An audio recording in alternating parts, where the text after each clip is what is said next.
This is episode 192 of the TWIM show. And I'm your host Sajid. Today I'm going over the digital marketing updates from the week of December 18 through 2023. Okay, first up, we have update on site structure strategy. So understanding the basics of SEO as well as site structure can play a role in getting your site indexed as well as visible on Google searches. So this update comes from Gary Illes of Google, or from Google, where he had basically shed some light on the importance of hierarchical site structure for SEO. So just so that you know, there are two types of site structures. One is hierarchical and the other one is a flat structure. A flat site structure links every page directly from the home page, making each page just like one click away. This approach was popular when sites relied heavily on web directories and reciprocal linking. However, as Google reduced the influence of PageRank as a ranking factor, the flat structure became less relevant. In contrast, a hierarchical site structure organizes content from general to specific. The homepage covers the most general topic with links to categories, subcategories, and individual pages that delve into more specific topics. The structure not only makes it easier for users to navigate your site, but also helps search engines to understand and categorize your content effectively. And the other benefits of hierarchical site structure is improved user experience, better SEO, flexibility in terms of allowing you to create distinct sections on your site, like news sections, which can be crawled and indexed differently by search engines. So now the choice between a hierarchical and a flat structure depends on your site size and complexity. For larger sites with diverse content, a hierarchical structure is more beneficial. It allows for better organization and easier management of different content sections. Now, here's an example he says, Gary gave it. Like, for example, a hierarchical site will allow you to do funky stuff on just one section and will also allow search engines to potentially treat other different sections differently. Especially when it comes to crawling, for example, having a news section for newsy content and archives for old content would allow search engines to crawl news faster than the other directory. If you put everything in one directory, that's not really possible. And he does make a good point, right? If you dump all your content under blogs, then that would not work well. So what he's trying to say is that you can have blogs, and under blogs, you can have different categories of blogs, or some first a category and then a blog, depending on how you do a site structure. Now, if you were to ask me, I would say my recommendation would be that, whether your site is small, big, or medium, it's always a good idea to have a site structure, unless you have only 4-page website. In that case, don't. But if you have blogs, obviously all the blogs are under one section, and then you go from there, and then probably an archive or something like that allows you to Google kind of figure out, okay, how things are going. So hope that helps. Let's move on to the next one. So there was a massive spam attack on December 2021, and that basically highlights obviously the vulnerability of search engines to spam tactics, as well as potential impacts on business relying on online visibility. That's number one. Number two is this is actually a good example of why Google keeps on tweaking the algorithm, because bad guys over there are trying to game the system. Anyway, so this attack involved numerous domain ranking for hundreds of thousands of keywords, indicating a large-scale operation. The spam was first noticed when almost all top search results for specific queries like Craigslist, used auto parts turned out to be spam, except for the few legitimate listings. So basically, Craigslist, used auto parts. Now, you could ask Sajid, why are you bringing this news into the TWIM show? Well, because there is a lot of things for you to learn from this spam attack. Stay with me.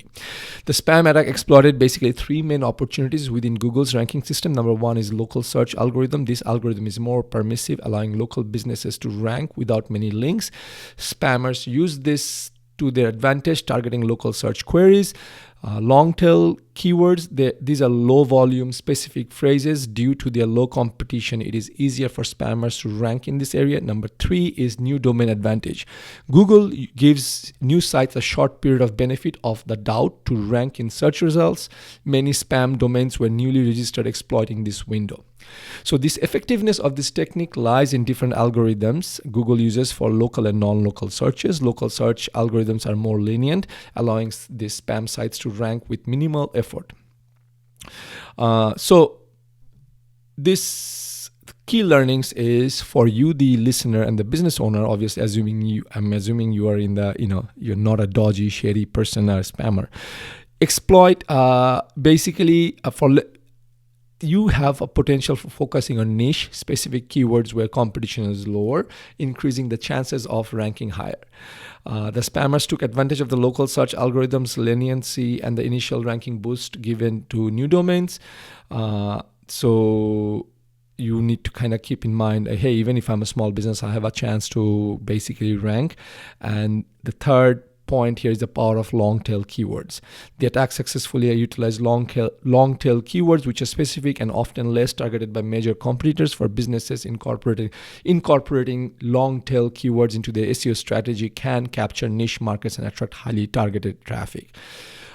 So I hope this was helpful and you adapt or tweak your SEO strategy accordingly. Next up is can your company blog be highlighted or shown on Google News?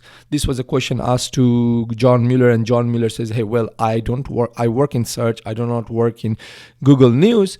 However, it is probably possible. And now when we dug deeper, we saw, yes, if it is possible for a company blog to be shown in Google News. However, you have to have a few things. Number one is, what Google News, you have to Google News for your content to be shown, or for your blog content to be shown on Google News, you need to have a clear dates and bylines, author, publication and publisher information, and contact information. If you have these 4 information, so 3 pieces of information depending on how you look at it, then you qualify. Now, obviously, Google can automatically go and crawl through the websites and say, oh, well, this is an article that we might show because it fits all the criteria. You could wait for that, or you could do is you can go to Google Publisher Center. If you are listening to this show, then you have to go check the show notes. There is a link. You click on Google Publisher Center link and go there and basically submit your URL. Once you do that, you have a higher chance of being shown in Google News. And trust me, you want to be on Google News. Now, you could say, Sajid, you are making it up. No, I'm not. When I was doing some queries and things, I saw a company called Garden Soft. I have not heard of them before. Their blog was on Google News. So is Adobe's blog, right? So it is possible. Right, but I'm not saying it's not gonna happen. It's gonna happen for sure, but you have now higher chances. So aren't you glad you're listening to this show? Because now you have not just create content and blogs, but you can now submit it, and Google is gonna kind of use their things and show it to the people that wants to, wants to read the kind of news or blogs that your company publishes. So I hope you find this informative and helpful, and then go ahead and take the right actions. Next up, there is no such thing as perfect SEO. That's what John Mueller says. And hey, if we go back to the second update of this week, you know why, right? So Mueller again said, there is no perfect SEO. SEO is ever changing. It's always influenced by continuous evolution of the internet, search engines, and user behavior. The fluidity means that what works today in SEO might not be as effective tomorrow. The technical elements like structured data, quality consideration are always in flux, making the idea of achieving perfect SEO unattainable. Despite the impossibility of perfect SEO, Mueller emphasized the importance of engaging in SEO practices. The goal isn't to achieve perfection, but to adapt and evolve with the changes. SEO remains a crucial element in enhancing online visibility, driving traffic, and improving user engagement. I could not have agreed more, and that is the same message that I drive and I tell all our clients.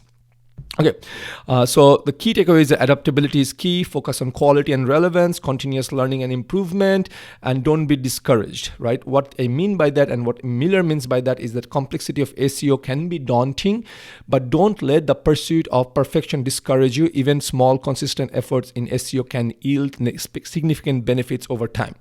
One good example over here is going to be, imagine brushing 2 minutes every day. You don't see the results. You think like, oh my God, I'm brushing. What if I stop now? You stop brushing for 6 months. Guess what's going to happen, right? SEO is like that. You have to stay at, and everything in life is like that. You have to stay at it, and you have to make small investments along the way. And then you probably will think, oh my God, I'm making small investments. I'm not really seeing the change, but trust me, there are changes, right? Again, going back to the brushing example, 2 minutes a day makes a huge difference. Okay. Hopefully you're brushing twice a day, by the way. Okay, so now the other question was asked to Gary Ilias, was like, hey, can I have double / in a URL? Will that affect SEO? The short answer is no, but from a usability perspective, it is better not to have double slashes. So sometimes double slashes show up because of CMS systems or .htaccess file. If you're not sure what .htaccess file is, then you don't have to really worry about it. It's just a file that kind of says what files, the rules, what files can be shown, not shown, directories can be crawled, things like that. Coming back, so while it is okay, but it may not be, from a usability standpoint, it's not good.